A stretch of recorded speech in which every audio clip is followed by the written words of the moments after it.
Welcome to the Freak Show, fellow freaks. I'm Matthew Brockmeyer. And I'm Christa Carmen.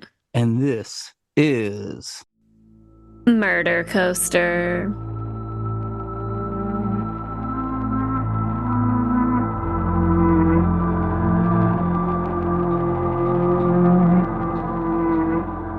Ladies and gentlemen, prepare yourself for a descent into darkness as we cover one of the very first modern serial killers, the Candyman, Dean Corll, a sadist and sexual psychopath who lurked in the shadows of Houston, Texas for years, abducting, torturing, and killing, the most prolific killer in the United States at that time. A case made even darker by the strange underground ties he had with other sociopaths and killers, including John Wayne Gacy, the infamous killer clown. Discretion is advised. Let's begin. Prologue. A town without boys.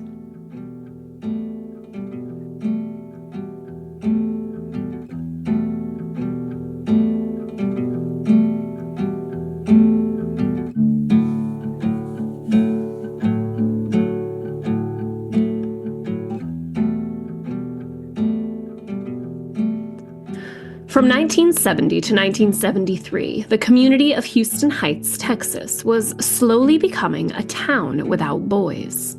Over and over, teenage boys and children were disappearing into thin air.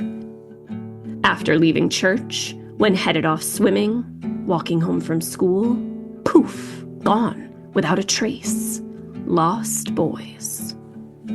43 boys went missing from Houston Heights from 1970 to 1973. Sometimes their disappearance will be followed by a panicked, cryptic phone call or odd letter saying they found work in New Orleans or on a fishing boat or loading tractor trailers in some far-off place. Other times, there was nothing. Frantic parents called police incessantly, but the overworked and frankly incompetent and heartless Houston police considered them runaways and told their terror-stricken parents that this was just the way it was this day and age. All the boys were becoming hippies and running away to California. Telling distraught parents they'd hear from their children when they got hungry and desperate enough. To the Houston police, and this is a quote, all the missing children seemed like a case of, "My darling child is gone with his hippie friends, and we want you to find him." Most of the parents didn't believe this. David Hillegeist, only 13, had gone to go swimming, had left his wallet with his money, his watch, and clothes. What kind of boy runs away and leaves behind his wallet and money? And David wasn't the type of boy to run away to begin with. He'd never even been late for dinner. But police told his parents that boys run away from even the best of homes these days, and that a runaway was not a criminal. Though if he was found loitering during school hours, he would be stopped and questioned for truancy. David's mother was aghast. "That's all you'll do?" she asked. "You won't go look for him?" "That's not our procedure, ma'am." The poorer parents simply prayed and hoped their children would return. Some of the more well-off hired private investigators. By 1973, there were 2 private detectives and an ex-CIA officer that was a family friend, all searching for missing boys, following strange clues that led them to Mexico, California, and Louisiana, all of them dead ends. There was simply no trace of the missing boys. Then, August 8th, 1973, a scorching hot Texas day, everything changed when the police received a phone call saying, "Y'all better come right now. I killed the man."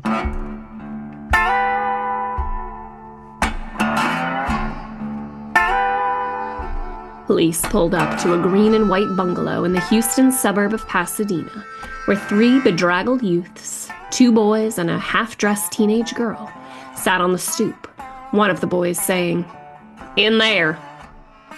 Inside the house, police found a naked man with brown, graying hair lying dead on the carpet, his face swollen and caked in blood, his mouth open in a scream, 6 bullet holes in his chest and back, a telephone cord snaked between the toes of his right foot.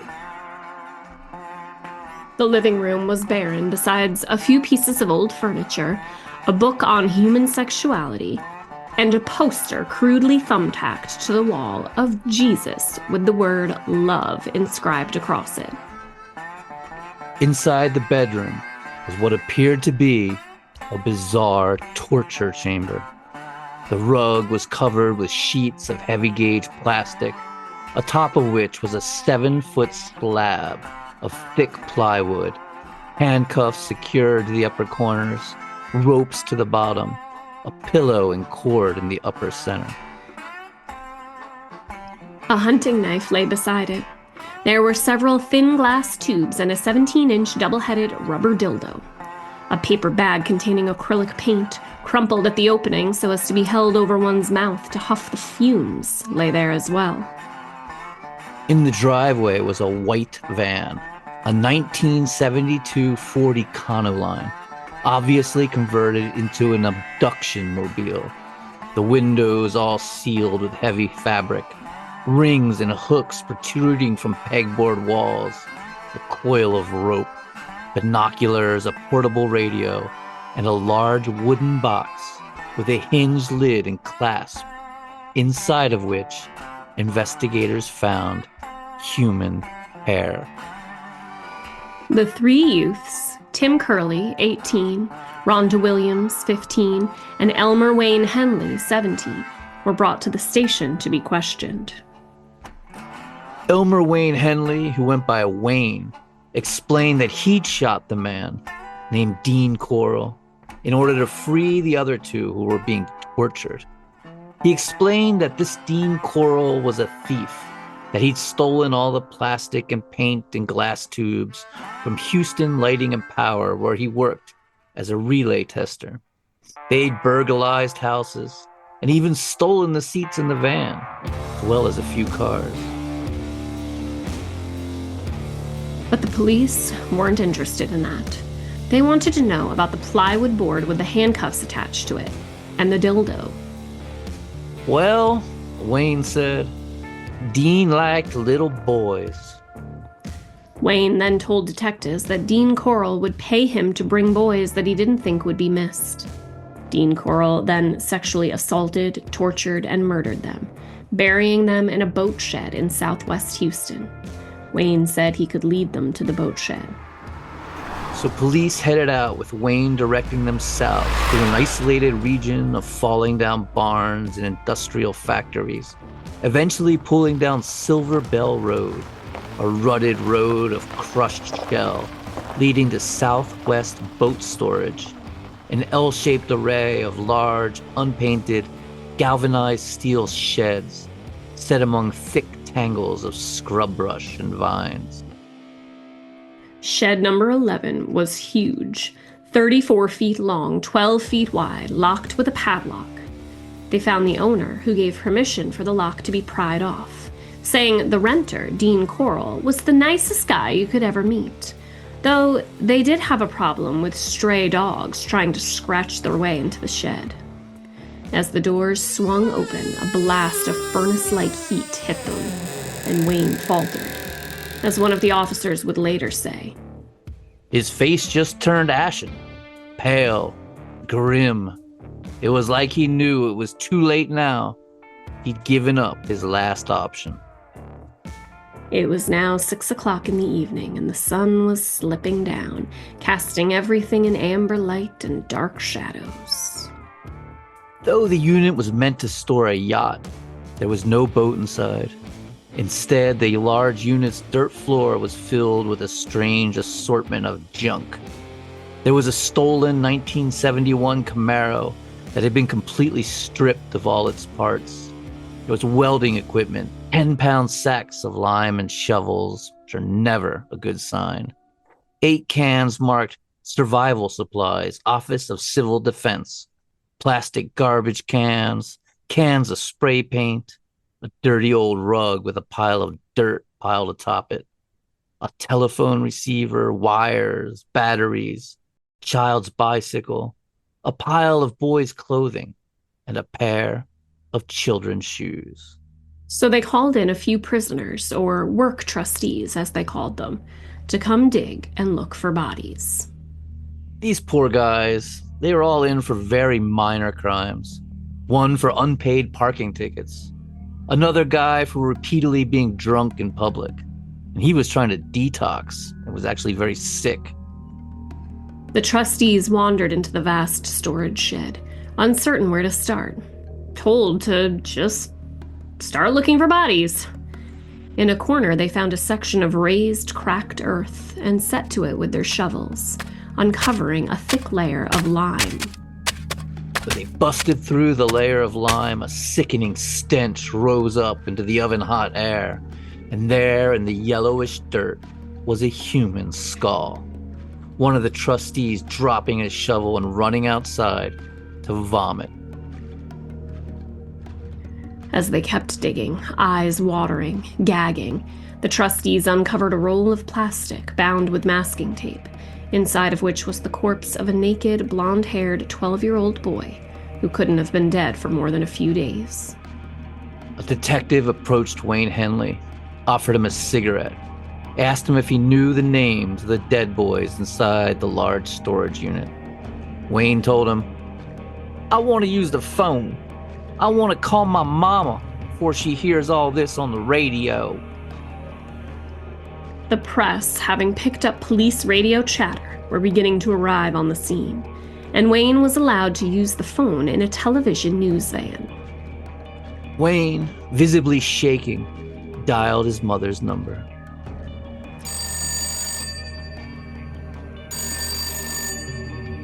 Hello? "Mama, this is Wayne." Yes, this is Mama, baby. "Mama, Yes? I killed Dean." Oh, Wayne, you didn't. "Yep, yes'm. Oh, God. It's all right. Wayne, It's all right. It's all right. where are you? Where are you? I'm out at his warehouse. Out at that warehouse he keeps." Can I come out there? "Yeah." A detective shouted at Wayne. No, she cannot come out. "She can't." No. "No, Mama, you can't come. I'm with the police, and I'm gonna let you go." Okay, baby. Wayne began to weep, telling the detective, "It's my fault. I can't help feel like I done killed those boys myself. I caused them to be dead. I led them straight to Dean." Meanwhile, yet another body had been discovered. This one just a jumbled pile of bones, appearing to have been buried for years. And then another, and another, and another. One shot in the head.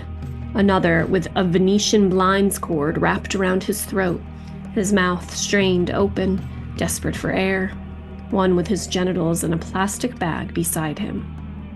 Meanwhile, at the Houston police station, another teenager was coming to give a statement. 18-year-old David Brooks, who'd first met Dean Corll when he was in the 6th grade, and Dean had offered him free candy. David Brooks told police he'd lived with Dean, and it was him who'd introduced him to Wayne Henley. Yet he denied knowing anything about missing children.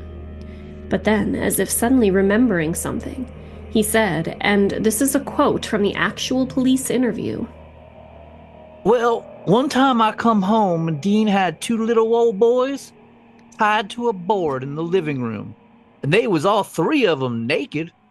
Dean jumped up and said, 'I'm just having some fun,' and he promised me a car if I kept quiet." Do you know if Dean killed those 2 boys? "Yeah, Later on, he admitted he killed him, and he bought me a Corvette. Said he'd give me $200 for each boy I brought him.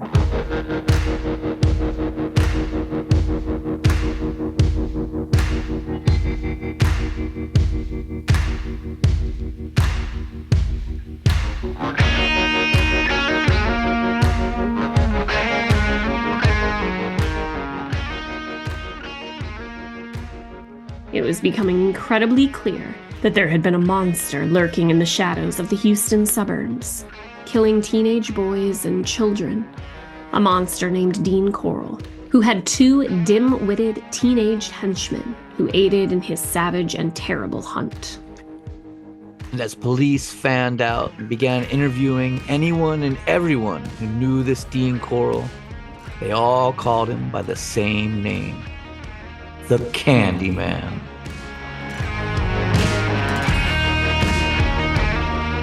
Chapter 1. The Candyman Cometh.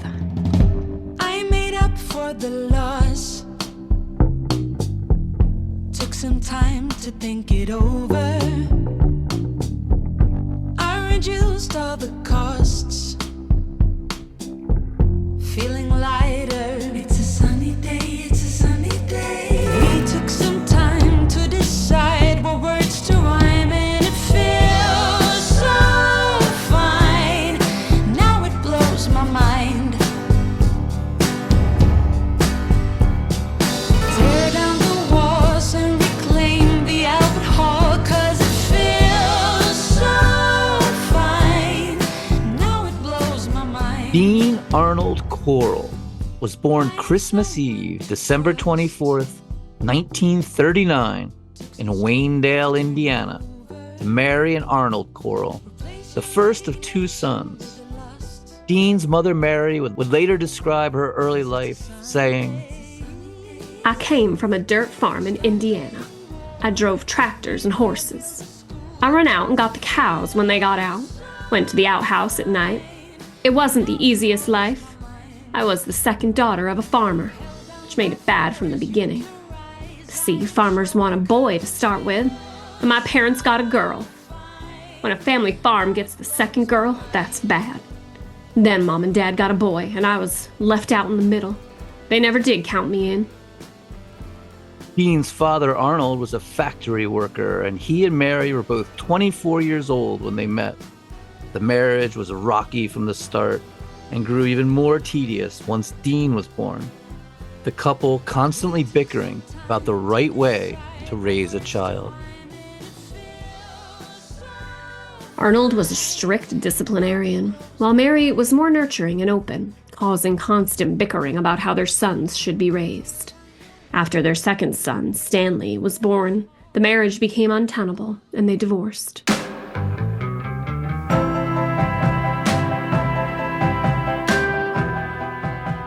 Then Arnold joined the Air Force and was shipped to a base in Memphis, Tennessee. They say absence makes the heart grow fonder, and that must have been the case with Mary and Arnold. For Mary then packed up her 2 sons and all her possessions into a house trailer, which she towed to Memphis to be with her ex-husband. But the 2 soon fell to fighting again, and Mary moved her trailer to a little farm run by an elderly couple who would watch Dean and Stanley while she went to work. When World War II ended, Mary and Arnold decided to give it another shot and got remarried, towing the trailer across the country to the boomtown of Houston, Texas. But again they fell to arguing over how to raise their sons, and again they divorced. Little Dean grew sick from rheumatic fever and developed a heart murmur, the doctor saying he had to stay home from school and avoid all exercise.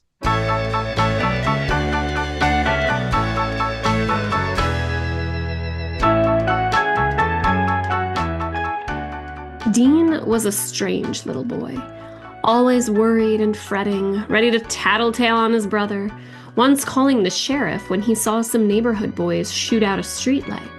His mother, Mary, becoming so concerned there'd be retaliation, she moved the whole family to a different side of town.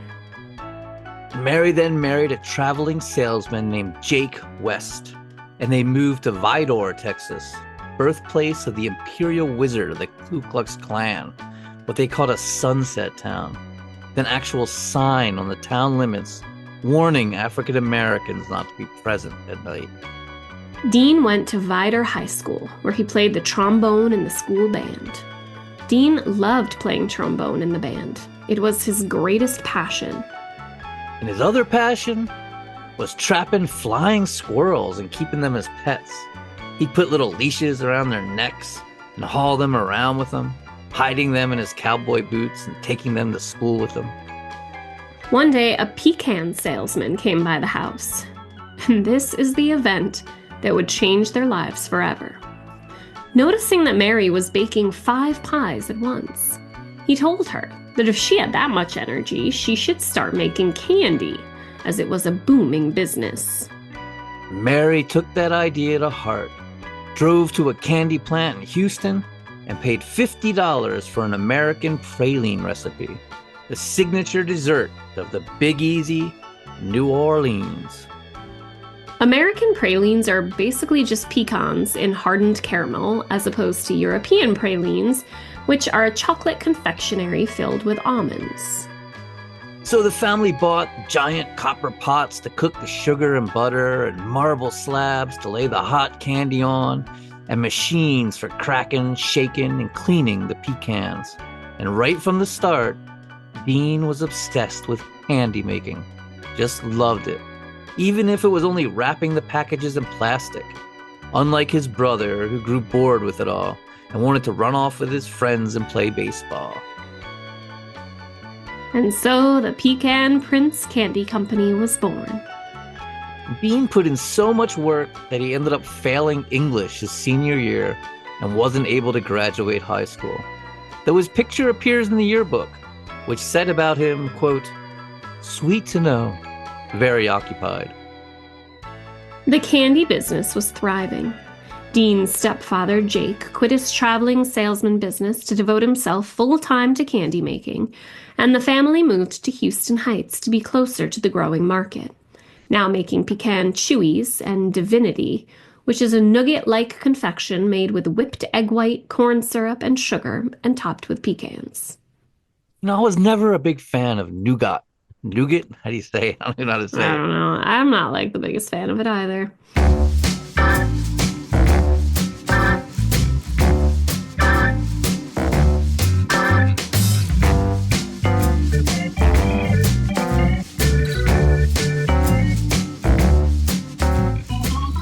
For a couple years, Dean went off to Indiana to live with his grandparents on the farm where Mary had grown up.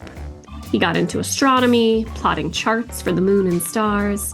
He got a Super 8 camera and made little horror comedy movies with the neighborhood children, using chicken guts for gore.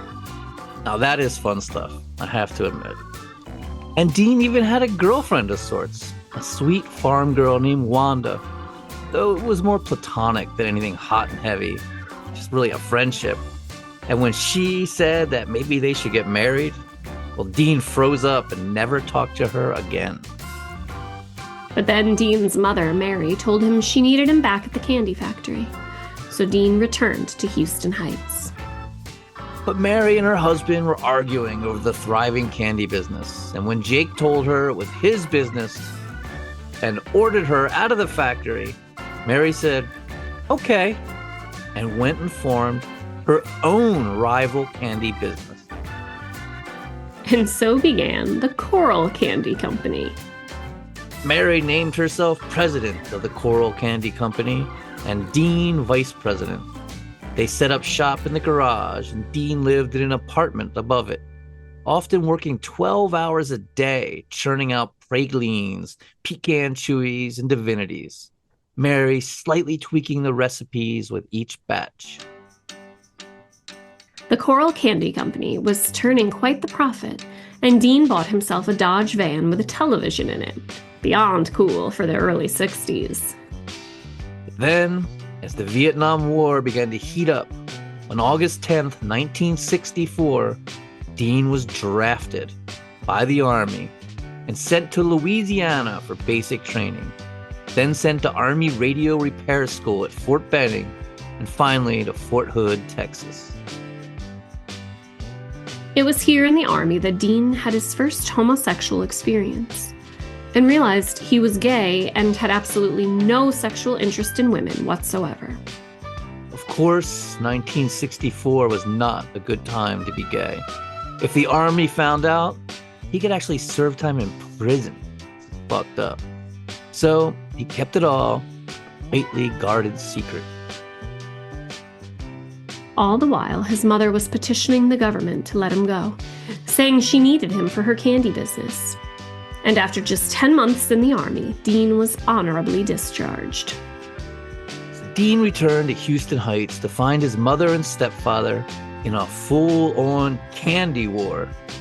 Jake was now using a label saying, Pecan Prince, the original Texas pecan created by J.J. West, while Mary's label read, Corll Candy Company, new, improved, with a woman's touch.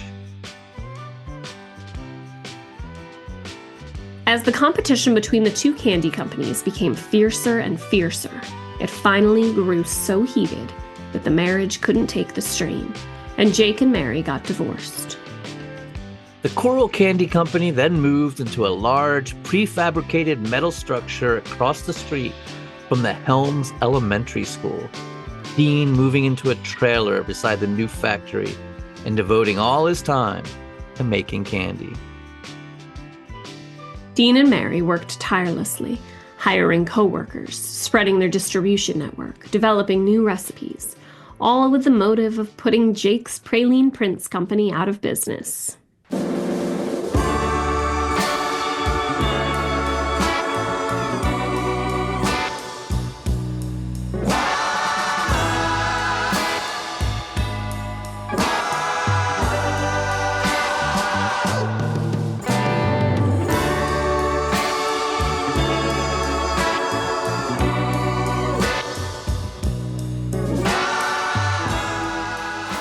And Mary sought answers to the praline business through the occult, seeking palm readers and fortune tellers, diviners of tarot cards, not doing anything unless the course of action had been dictated through divination. And Mary's relationship with Dean began to change.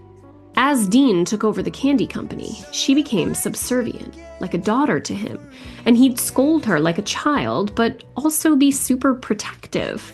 Like many boys in a single-mother home, he began to see himself as the man of the house. Making candy all day was hard work, and they'd often get burned. As one worker said, We all got burns. I had 2nd and 3rd degree burns on my fingers, still have scars.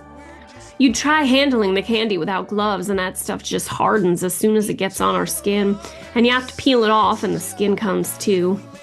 That happened to Dean lots of times, but he never seemed to mind it. He was so strong. He was always building himself up with weights and barbells. We had these pots as big as a table, and we'd have to hook them to a hoist and push them along an overhead rail to the marble table where we poured. Sometimes Dean would get impatient, and he'd take 2 pot holders and lift that whole pot, boiling hot. He was a powerful man. I never seen anybody work like that. I get like a total Jeffrey Dahmer vibe from him. Not just that they were both gay serial killers that made candy, but that they both gave off this kind of meek vibe, appearing on the surface to be frail and weak, but they were actually incredibly strong. Had both gone through basic training in the military, and they worked out all the time, kind of deceiving you with their meekness. Yeah, that's a good observation. When the children in the elementary school realized there was a candy factory across the street, they'd line up at the door for free samples, and Dean would always be generous. As one worker stated, He was a regular Pied Piper. Everybody told him to stop, but he wouldn't stop. The principal even called and said, Please don't encourage the kids. They're crossing the street and the parents are complaining. But Dean still gave the candy out. Dean just loved kids. I never saw a man that loved children like Dean. They were always around, hugging on him, and he just loved it. Blech. Creepy as can be. One of these young boys was 6th grader David Brooks, who later became an accomplice to the horrible killing spree to come. But he was just one of many. As another worker at the candy factory said, Dean got him a pool table, put it in the back, and there was a stream of teenage boys, 14 and 15 years old, in and out, in and out. The littler boys, he'd ride them on his Honda 90 motorcycle. He had a stereo that went full blast in the trailer next door, and there'd be boys in that trailer all the time. And he had a van with an old blue couch in it. He loved the beach and the water, and he was always taking boys down there with him. And there were rumors circulating that Dean was both gay and behaving inappropriately with the underage boys, pinching them, fondling them. Dean's mother was actually homophobic, and in order to quell the rumors and please his mother, he began dating a young divorced woman and mother of 2 named Betty Hawkins. Betty was blind in one eye, and one of her sons was going blind and learning Braille.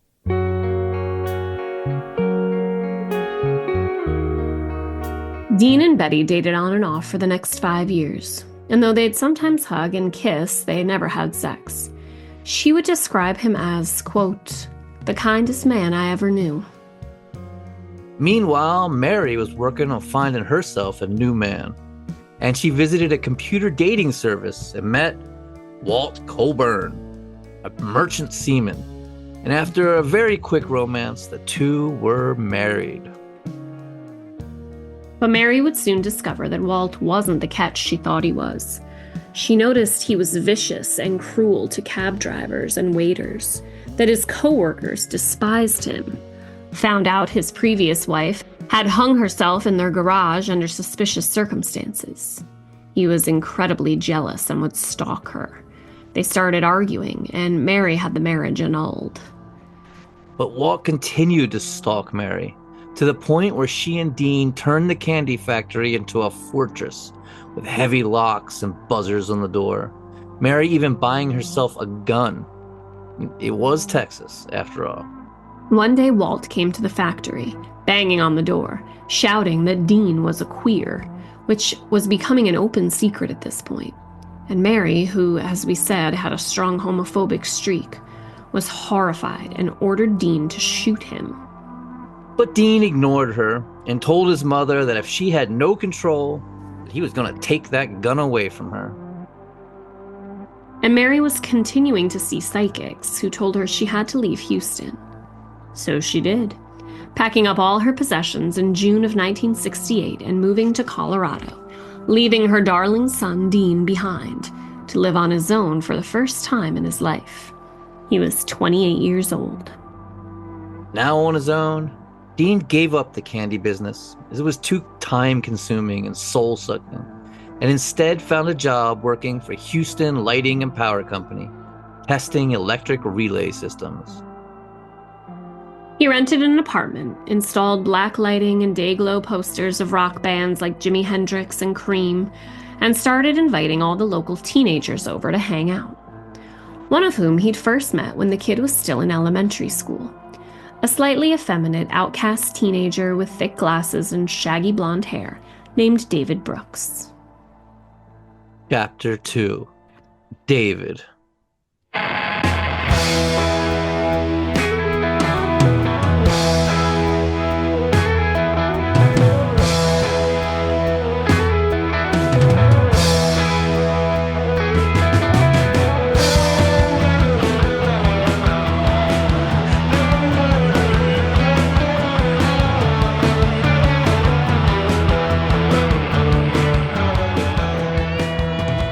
David Owen Brooks was born February 12, 1955. He was a small, meek child with an effeminate nature and thick glasses, often picked on.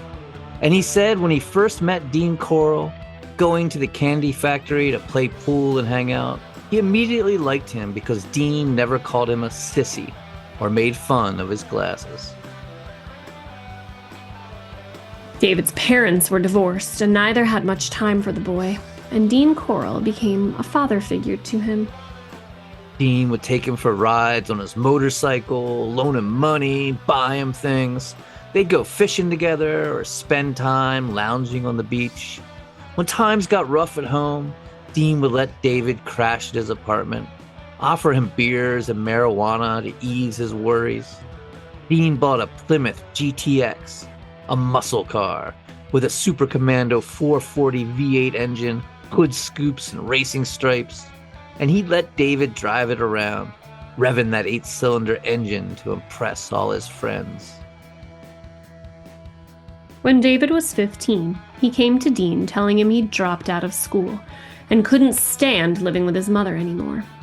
And Dean offered to let him move into his apartment, saying there was an extra bedroom he could use, and he was free to eat out of the refrigerator, which was always full of food. David was incredibly thankful, but of course, Dean Corll was just grooming the teenager, and soon offered to give him money if he'd let him perform certain acts on him, namely oral sex. Corll explaining that David himself wouldn't have to do anything, just lay there and let Dean go down on him. And David, desperate for money, love, and acceptance, reluctantly agreed. Dean Corll is believed to have committed his first murder on September 25th, 1970. Like Jeffrey Dahmer's first murder, it was a hitchhiker he'd picked up and brought back to his home. Had Dean been planning to murder him, or was it a spur-of-the-moment thing? Did he do it because the hitchhiker spurned his advances? Because he tried to leave? We don't know. We only know that 18-year-old college freshman Jeffrey Conan was hitchhiking home from the University of Texas when he vanished. And 3 years later, his body was found buried on High Island Beach in one of Dean Corll's graveyards. Naked, bound and covered in lime, wrapped in plastic, just like all the others. It appears Dean Corll realized he enjoyed killing, discovering his inner sadist, and dark fantasies of rape and torture began to consume and overwhelm him. 2 months later, Dean lured 2 boys to his apartment with the promise of liquor and weed. He got them stoned and drunk, tricked them into putting on handcuffs, then overpowered them, stripped them naked and bound them to his 4-poster bed. Dean stripped down naked as well and was in the act of violating the 2 boys when suddenly the bedroom door swung open. And there was David Brooks, staring slack-jawed, the horrible scene. Dean leapt up, told David he was just fooling around. It was nothing to worry about.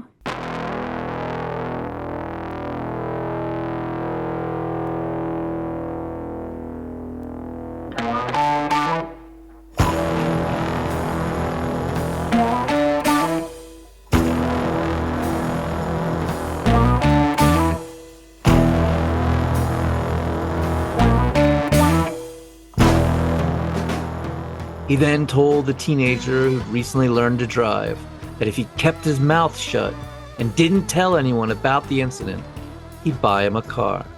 A nice car. Any car he wanted. David agreed, and Dean bought him a green 1969 Corvette. After giving him the Corvette, Dean then told David that he'd give him $200 for any boy he could lure to the apartment. Boys who David didn't think would be missed. David quickly seized on the opportunity, searching out potential victims. And meanwhile, Dean prepared, building himself a torture rack in his bedroom, a 7-foot slab of thick plywood with handcuffs and ropes attached to the corners. The first victims David Brooks lured into Dean Corll's house of horrors were James Glass and Danny Yates, 2 innocent 14-year-old boys who'd just left a church service at the Evangelistic Temple on December 13th, 1970. James's older brother Willie said, quote, I saw them walk up the aisle as if they were going to the restroom, and that was it. They basically vanished into thin air. After getting them drunk, Dean Corll performed the handcuff trick on them. First, acting as if he was a magician, showing them how he could easily get himself out of the handcuffs, then asking them to try. The trick, of course, being that Dean had the key. Once in handcuffs, the two youths were utterly helpless. They were bound to the torture board, one on each side, and subjected to unimaginable suffering. It is incredibly gruesome, and we must give a content warning here. What you are about to hear is incredibly disturbing. The stereo was cranked to maximum level. Sammy Davis Jr.'s song The Candyman, a huge hit at the time and often played, and to further drown out their cries, a vacuum cleaner was also plugged in and turned on. Dean kept a toolbox full of torture instruments, and using a pair of pliers, he began ripping their pubic hair out, relishing their screams of pain and laughing at their pleas to let them go. He then took a pair of alligator clips attached to an electrical cord and used it to shock their genitals. And this is rough, really rough. Dean would steal these thin glass rods from his work at the power plant and insert them into the penises of his victims and smash them with a hammer while they were in their urethra, which is some of the worst torture I've ever heard of. He'd then use massive dildos on his victims before raping them, and then he'd rip their genitals off, castrating them, often with his own teeth. Many of the victims were found buried with plastic bags containing their genitals. It is utterly horrendous and mind-numbing. Maybe that's what I want. She is out of reach for someone like me. Two boys were eventually strangled to death and buried in the Candyman's boat storage shed. Just 6 weeks later, on January 30th, 1971, Donald and Jerry Waldrop, two teenage brothers hoping to form a bowling league, unfortunately ran into Dean Corll and David Brooks. They were secured to the torture board, one on each side, each with one hand free, then told that the sibling who managed to beat the other to death would be freed. The two brothers spent the entire day trying to kill each other, while Dean and David laughed, before they were raped, strangled, and buried in the boat shed. All of these victims' parents filed missing persons reports and begged the police to search for their children, all to no avail. As Donald and Jerry's father would say, I camped on that police door. I was there about as much as the chief was. All they said was, "Why are you here? You know your boys are runaways." They treated me like I was some sort of idiot.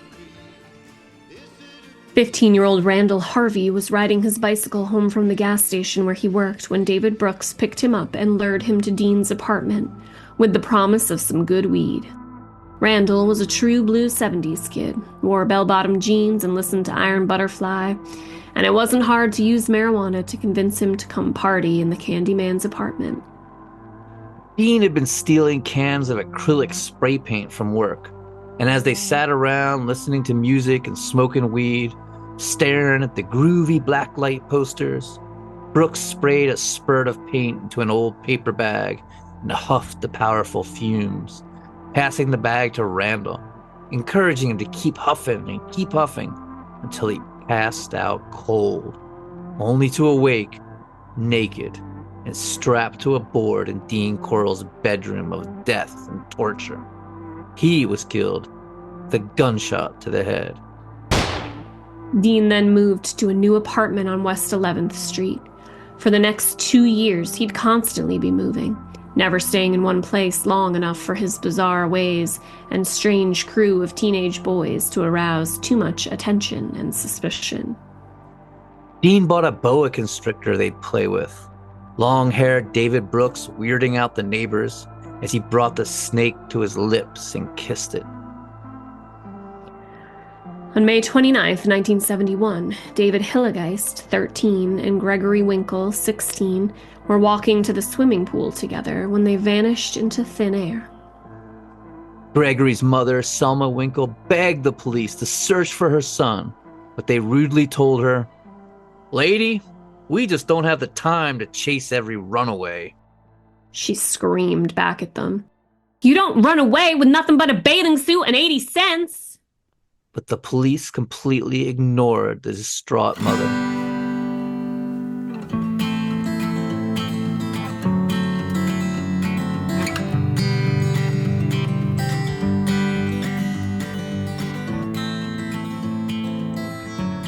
David's parents hired a private investigator who theorized he could have been abducted by a pimp for male prostitutes known as Chicken Joe, and they cruised the streets of downtown Houston where male hustlers were known to frequent, desperate and heartbroken. They would eventually discover that David had been hanging out with someone who drove a Plymouth GTX, and somehow even found the license plate number, TMF724, a car registered to Dean Corll. But the police did absolutely nothing with this clue when they gave it to them, saying their 13-year-old son was obviously just another hippie runaway. Dean and David kept one victim alive on the torture board for 4 entire days. To this day, his identity is unknown. Could he have been a young sex worker, part of a nationwide underground prostitution ring of teenage boys that Dean knew of? The same nationwide sex ring that the killer clown John Wayne Gacy was part of in Chicago? Perhaps, and more on that in a later episode. Then David brought Elmer Wayne Henley over to Dean's apartment to party. Most likely, David brought Wayne there as an intended victim. But it didn't work out that way, because Dean took a real liking to the rough-and-tumble gas station attendant. Elmer Wayne Henley was a tough character. Unlike the effeminate, nerdy David Brooks, he wore grease-streaked blue jeans, a filthy Exxon work shirt with his name on the front patch, and black leather boots with a motorcycle drive chain wrapped around one ankle. He had that 70s shaggy long hair, but it didn't look girly on him like David's golden locks did. Instead, it gave him a gritty, tough look, like Johnny Ramone. And it was decided they should bring Wayne into their dark world of crime, torture, and murder. Chapter 3, Wayne's World.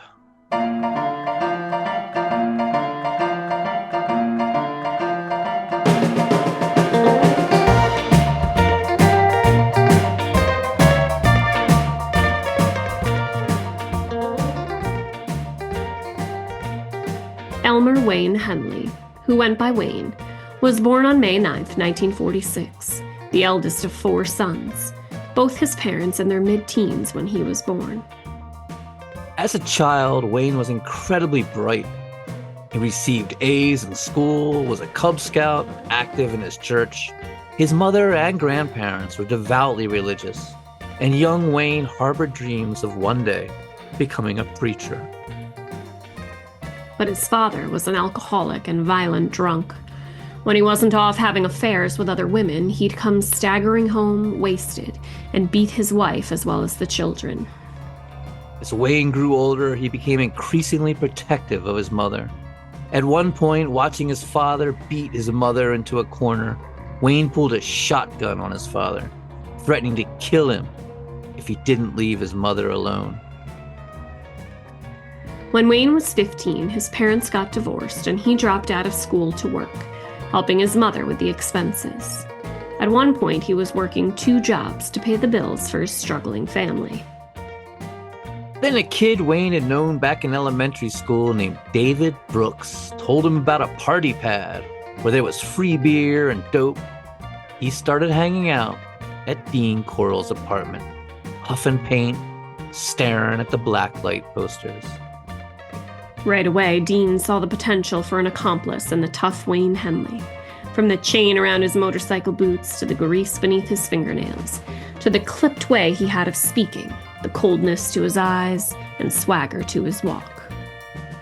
Dean told Wayne that he and David were thieves and asked him to come along, and they burglarized a few homes, giving Wayne some much-needed cash to bring back to his mother. They hotwired a Camaro and brought it out to the boat shed, where Wayne used his mechanic abilities to strip it of all its parts. During one robbery, Dean asked Wayne if he'd be willing to kill if necessary, and the tough 70s teenager told him, yeah, he could do that if necessary. Dean then informed Wayne that he was part of a, quote, white slavery ring out of Dallas and would pay him $200 for every young boy he could bring him. For a while, Wayne ignored this horrible offer, but says because of his family's desperate financial circumstances, after months of thinking about it, he finally decided to help the Candyman abduct a boy. As Wayne himself would later say in his confession to the police. Dean told me that he would pay me $200 for every boy I could get to him, and maybe more if they were real good-looking boys. I didn't try to find any for him, but then I decided that I could use the money to get better things for my people. So one day I went over and told him I would find a boy for him. Dean had his GTX, and we got in. Dean and me started driving around.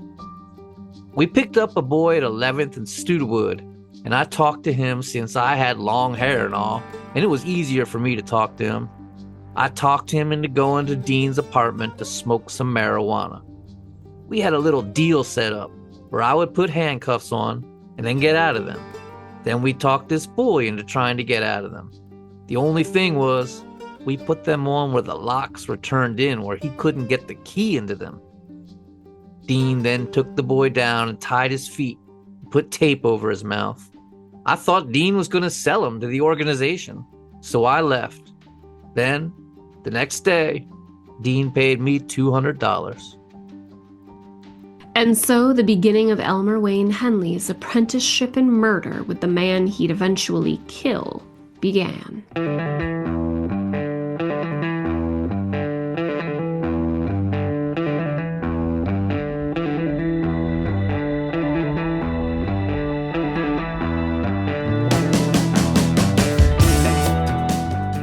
One night, they were tooling around in Dean's van when they ran into a friend of Wayne's named Frank Aguirre as he was leaving work at Long John Silver's restaurant.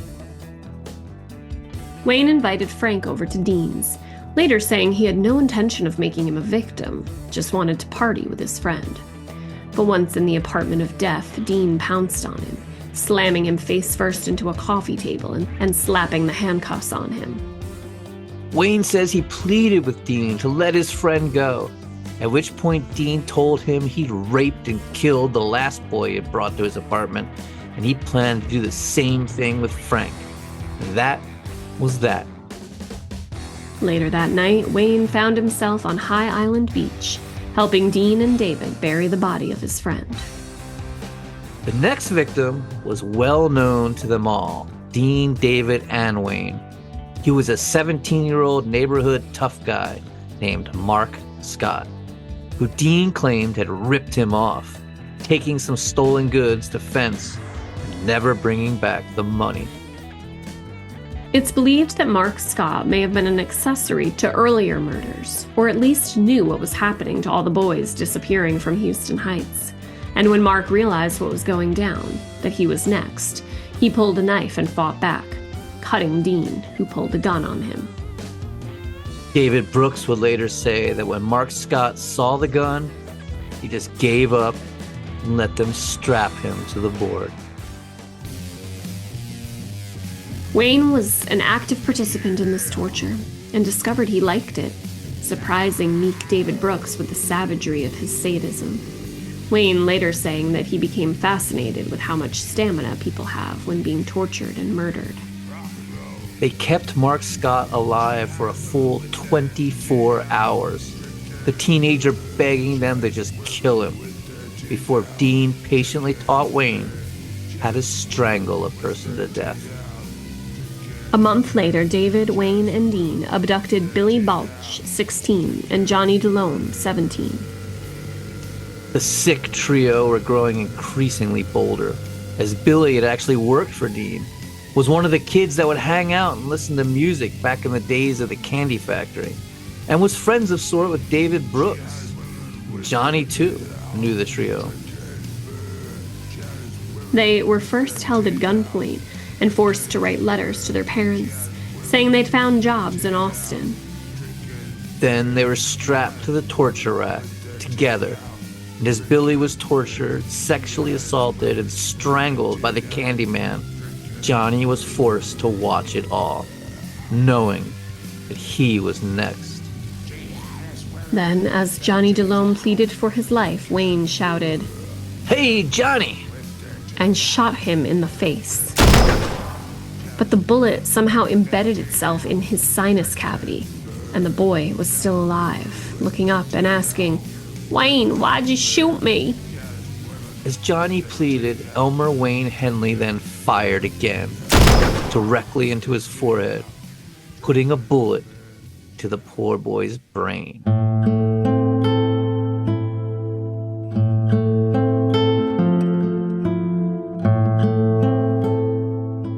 Both Billy and Johnny's parents would receive the strange letters. Johnny's reading, "Dear Mom and Dad, I'm sorry, but Johnny and I found a job working for a truck loading and unloading from Houston to Washington, and we'll be back in 3 to 4 weeks. I will send money to help you and Mom out. Love, Billy." The strangest thing was that Billy's father was a long-haul truck driver and knew no job like that existed, and told the police so. But to the cops, the letters were proof that the teenagers were just 2 more runaways and failed to investigate the matter at all. Chapter 4. Billy Riddinger.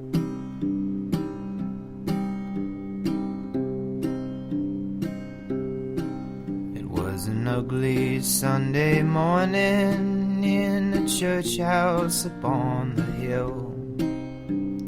Christian men had gathered to suppress their urge to kill.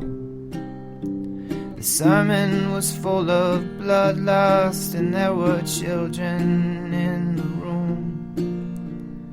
I sat hunched on a back wall, nothing I could do but cry. Oh me, oh my, oh me, oh my. And I wake up every morning with a pain that I can't place. The devil don't visit for the weekend, no, he stays and stays and stays. And I can't shake this restless wind blowing to my back.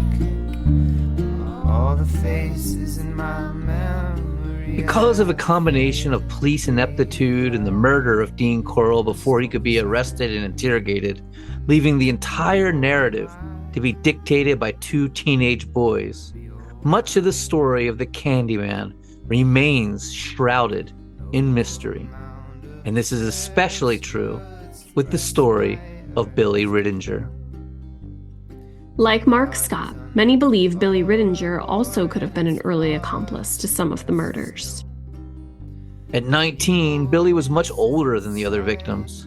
Dean preferred 13 and 14-year-old boys. And most importantly, Billy Riddinger was the only known victim that was allowed to live. Billy was invited to drink beers and huff spray paint from a paper bag, and after passing out was strapped to the board and tortured and raped by Dean. But then David Brooks pleaded with Corll to let him go, and he did. Many believe this sexual assault and torture was a warning to Bill to keep his mouth shut.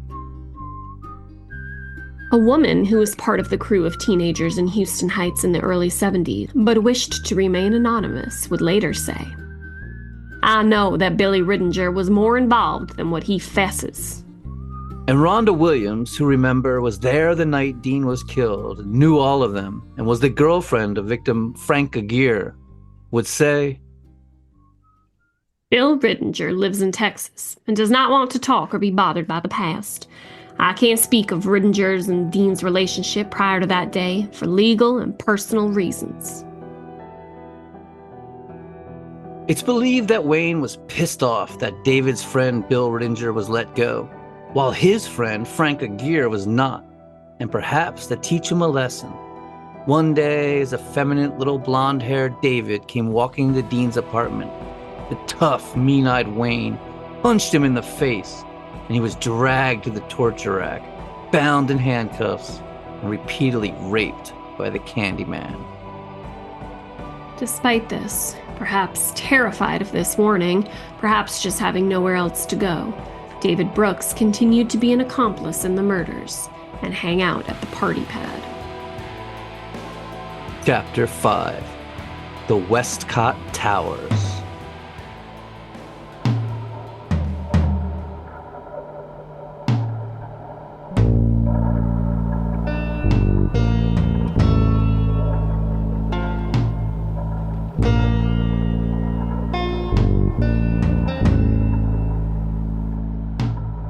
In the summer of 1972, Dean Corll moved yet again, this time setting his murder and torture dungeon up at an apartment in Westcott Towers. Steve Sickman, 17 years old, was a hippie kid, a product of the times, a shaggy-haired surfer who played guitar and drums and talked of moving to Baja, Mexico, while he saved money serving burgers and shakes at the Dairy Queen. He left a party one night and was never seen again. When the bodies in the boathouse were found, Steve's mother would call the Houston police asking if her son was among the dead, and they would hang up on her, tired of hearing from the mothers of missing boys. Fuck. It wouldn't be until 2009 that it was finally determined that remains previously identified as Mark Scott's were actually those of Steve Sickman. By this time, he had been cremated and was sitting on the mantle of the Scott family. Fucking insane, man. Mark Scott's body has never been located, and there are most likely a lot of bodies still buried throughout Houston.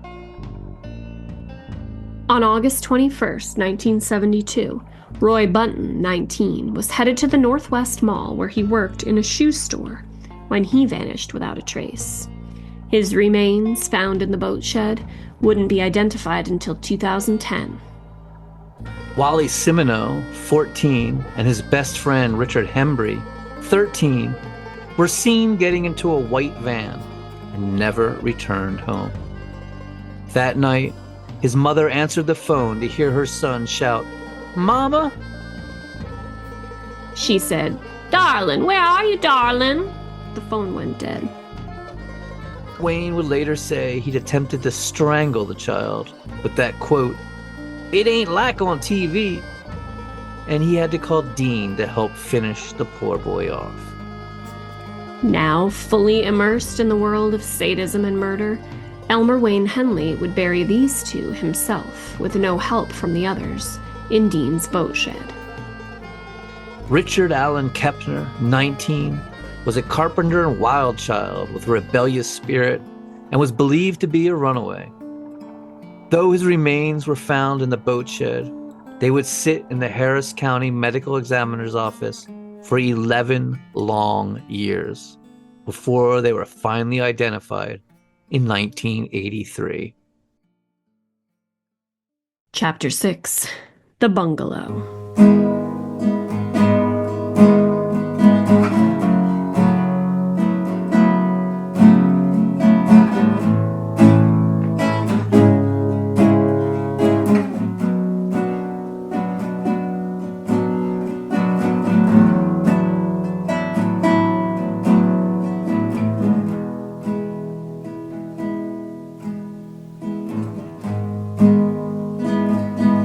Do we really have? 'Cause what we ever owned ever left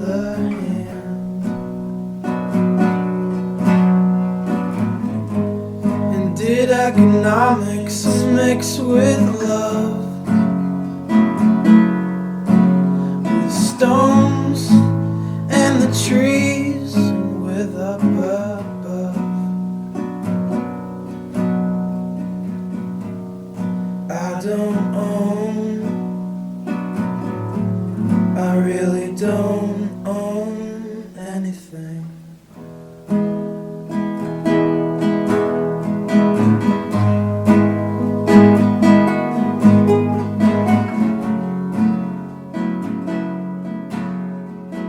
On March 1st, 1973, the Candyman moved to a bungalow on 2020 Lamar Drive that had been previously occupied by his father. His bloodlust was diminished as he had a water pocket in his testicle, a hydrocele. It had begun as a dull ache, but eventually became a constant, horrible pain. For which I say, good. I hope it fucking hurt. During this period of inactivity, Wayne would say he could see the urge to kill and torture welling in Dean, saying, "It was like a bloodlust. Dean would make these short, jerky movements. He'd start smoking a cigarette, which he usually never did, and he'd say he needed to do a new boy." That new boy would be 15-year-old Billy Lawrence. When Billy Lawrence's father caught him smoking weed, he, quote, "knocked the shit out of my boy, grabbed him by the head," Billy had long hair, plenty to hold on to, "and made him flush that dope down the toilet." So Billy's father wasn't surprised when, after going on a fishing trip, Billy didn't return home. Billy's father loved his son, and for the rest of his life would regret acting so violently, constantly thinking it was himself who'd driven his son from the house. Then he got a postcard from Billy, saying he was in Austin looking for a job and would be back later that summer. But Billy would never return. He wasn't in Austin. After being tortured for 3 straight days, he'd been strangled with a Venetian blind cord and buried on the sandy shore of Lake Sam, Rayburn. It's believed that as Dean, David, and Wayne were burying Billy Lawrence on July 12, 1973, their grave digging was interrupted by a young hunter and Marine named John Manning Sellers, coming to curiously investigate what the trio was up to. His rifle was subsequently taken from him, and he was shot 3 times in the chest and buried right there. Dean and company then drove his car to Louisiana and firebombed it. Meanwhile, David Brooks had been slowly trying to separate himself from the group. He'd been dating a young girl named Bridget Jones and had gotten her pregnant, and in July 1973, they were married, giving him the perfect excuse to fully cut ties with Dean and Wayne. Now it was solely Elmer Wayne Henley and Dean Corll. And Dean Corll was going into full berserker mode. In just 1 week, 3 boys were abducted and murdered. 15-year-old Michael Balch, brother of previous victim Billy Balch, was last seen by his family on July 19th, on his way to get a haircut. He was strangled and buried at Lake Sam, Rayburn. The other 2 victims, Charles Cobble and Marty Ray Jones, were abducted together on the afternoon of July 25th, Wayne later burying them both in the boat shed. On August 3rd, 1973, the Candyman killed his last victim, a 13-year-old boy named James Stanton Dramala, whose mother had warned him to be home after dark, to which he had replied, "Oh, Mom, I'm not going to be gone very long."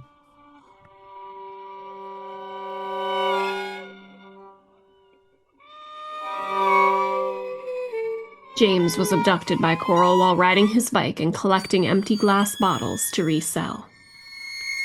The torture and bloodshed was so gruesome that Dean wore an apron. Jesus Christ. Chapter 7. The Final Night of the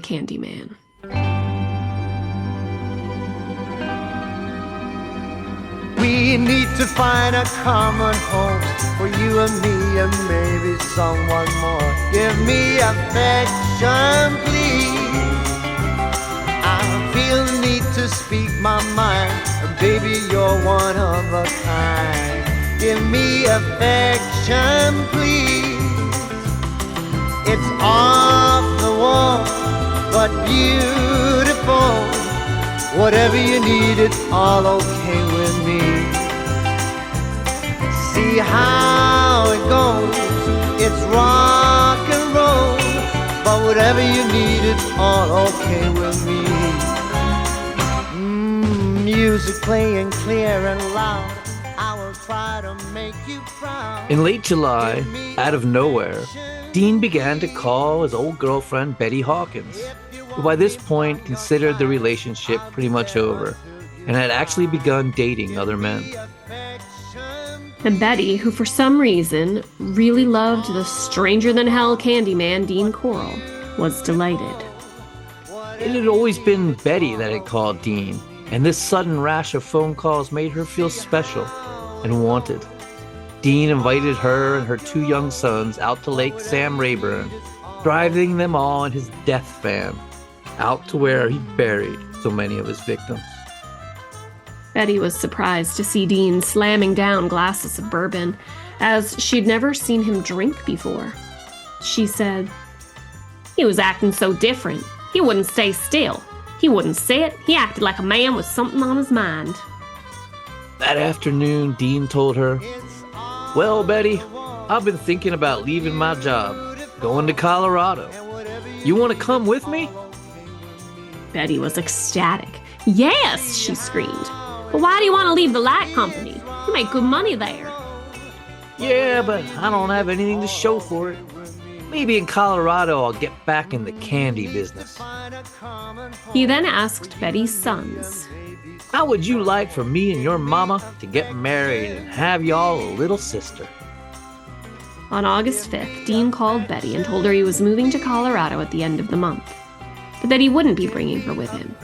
He explained he would return to get her when he was all settled in, saying, "It's kind of scary with one person going up to Colorado, much less taking 4. And I don't really have a job right now." Heartbroken, Betty said, "If you don't take me, you won't come back and get me." Dean told her, "Well, right now I'm pretty lonesome. Whenever I do leave, just don't tell David Brooks where I went."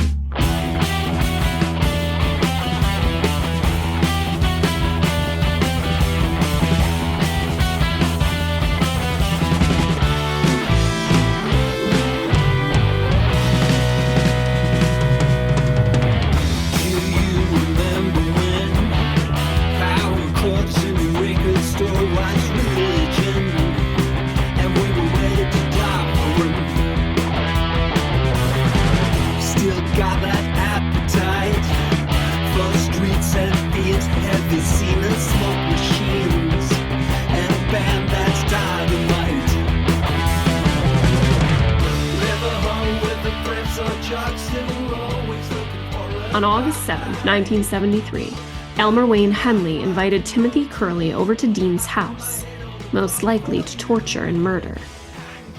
But getting something to eat on the way, they ran into 15-year-old Rhonda Williams, who'd been engaged to Wayne's friend Frank Aguirre, who'd gone missing. Frank had actually been on his way to her house when he disappeared. Rhonda had recently injured her foot. She and her friends had been joyriding around the heights, and she drunkenly insisted on riding on the hood while they pushed another car, during which she'd slipped and gotten her foot pinned between the 2 vehicles, crushing a few bones. So she was now limping around with her foot in a heavy splint. That night, she'd gotten into an intense fight with her drunken father, and not wanting to return home, she had nowhere to go. So Wayne and Timothy invited her along to Dean's bungalow to party. But when they got to the Candyman's newest residence, Dean was steaming pissed to see Wayne had brought a girl along, telling him, "You weren't supposed to bring any girl. Goddamn you, you ruined everything." But Wayne told him to chill. It was cool. She had nowhere to go. They just wanted to party a little, and then he'd take the girl back home when her dad eventually passed out. So Dean relented, gave them all some beers and pills, then busted out the cans of spray paint and the paper bag. As the teens passed the bag back and forth, pausing to spurt fresh paint in, deeply inhaling the noxious vapors, they eventually passed out, just as dawn came creeping up the horizon. When Wayne Henley came out of his stupor, it was the beginning of daybreak, light filling the sky outside the windows, and he was shocked to see his ankles were bound together, and Dean was snapping handcuffs on his wrist, saying, "Man, you blew it bringing that girl. But I'm gonna fix you now. I'm gonna kill you all. But first, I'm gonna have my fun." Wayne blinked, looked about. He was in Dean's bedroom. The floor was covered with plastic. Beside him lay Tim Curley, naked and hogtied, and Rhonda Williams, clothed but bound in ropes. Dean cranked up the radio and shoved the .22 pistol into Wayne's gut, saying, "I'll teach you a lesson." Wayne began pleading for his life, reminding Dean of all the good times they had together, what a loyal accomplice he'd been, saying he'd help him torture and kill Tim and Rhonda, saying, "I'll do anything you want me to, Dean. Anything." Dean gave him an icy stare, sizing him up, then untied the ropes around his ankles and removed the handcuffs, handing him a knife and saying, "Cut off her clothes." Elmer Wayne Henley did as he was told, began slicing the blouse off the groggy 15-year-old girl, watching out of the corner of his eye as Dean lay the pistol down on an end table and stripped off his own clothes, saying, "You take the girl, I'll mess with Tim." As Dean Corll rolled Tim Curley onto the torture rack and spread his legs, securing them spread eagle with ropes, and then mounted him, Rhonda began to look about groggily, and Wayne said, "Hey, Dean, why don't you let me take the chick out of here? She don't want to see that." When Dean ignored him, now entirely focused on his assault, Wayne leapt for the gun on the nightstand, aiming at Dean and screaming for the Candyman to "Back off, now, stop."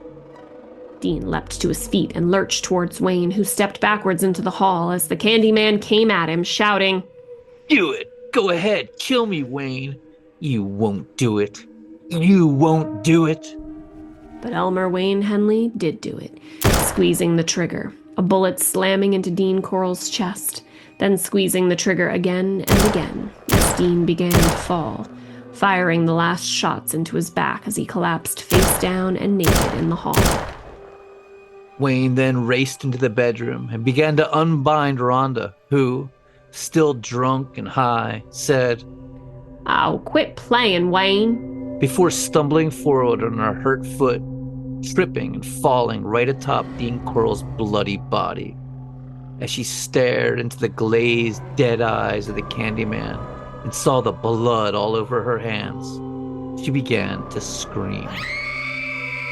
As Wayne then untied his naked and violated friend, Timothy Curley, he told him, "If you weren't my friend, I could have got $200 for you."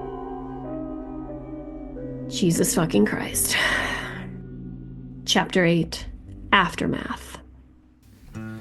Well, my whole working purpose on this earth's surface since birth has been to die. Well, we might turn to rust or disintegrate to dust, but there'll be no time to wonder why. When the hole you've been digging in, you're comfortable living in, you'll be as far away as you've ever been.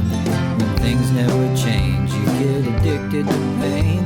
Well, when will you begin to see you'll never win? I'm not trying to worry about how I'm dying. I'll go out like I came in, naked and crying, naked and crying, naked and crying.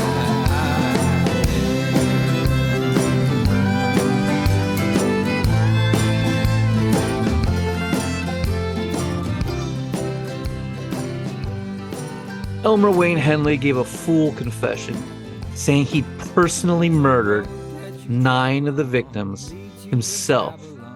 It had helped Dean Corll, the Candyman, with others.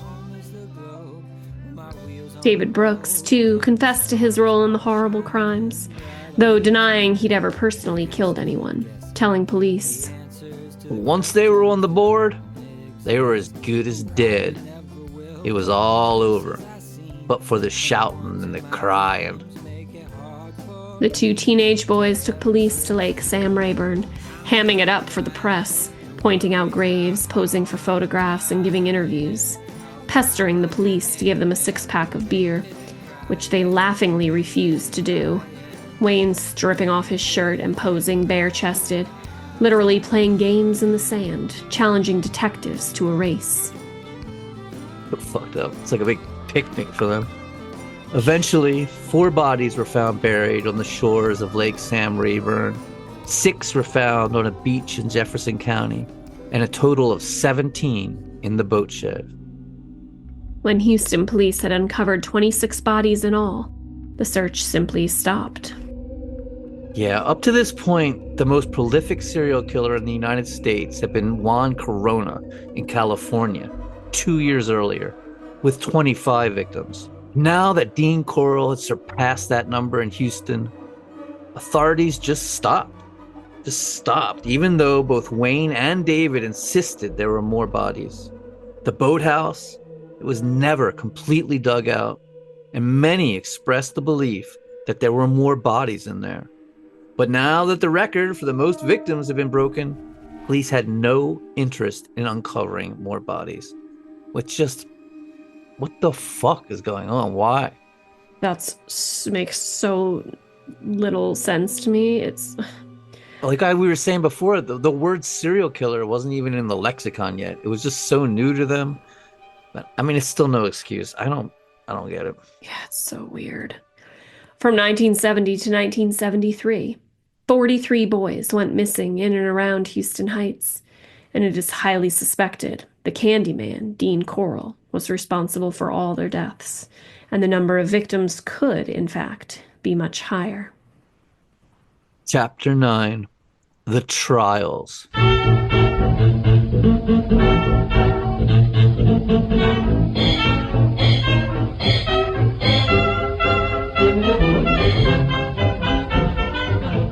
The murder of Dean Corll was ruled a justified homicide by prosecutors, and Wayne Henley was not charged.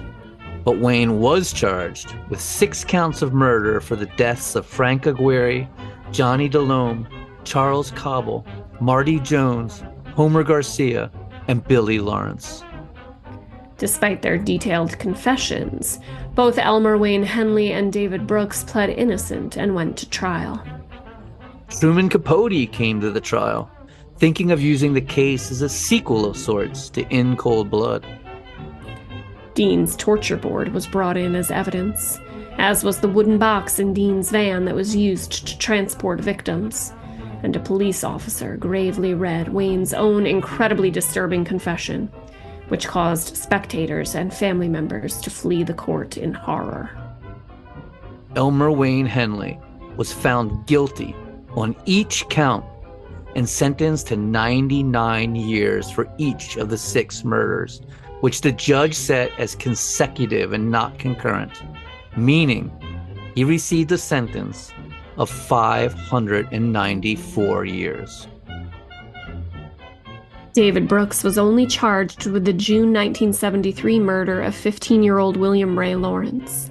It took the jury only 90 minutes to find him guilty and sentence him to life imprisonment. He died of COVID in prison on May 28, 2020.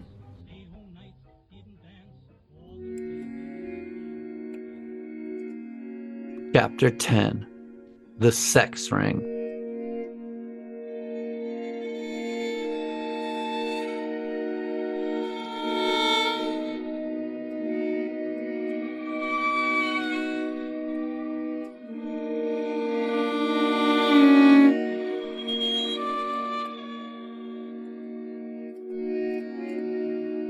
In 1975, the Houston Police Department randomly came across a huge cache of pornography featuring young boys and teenagers.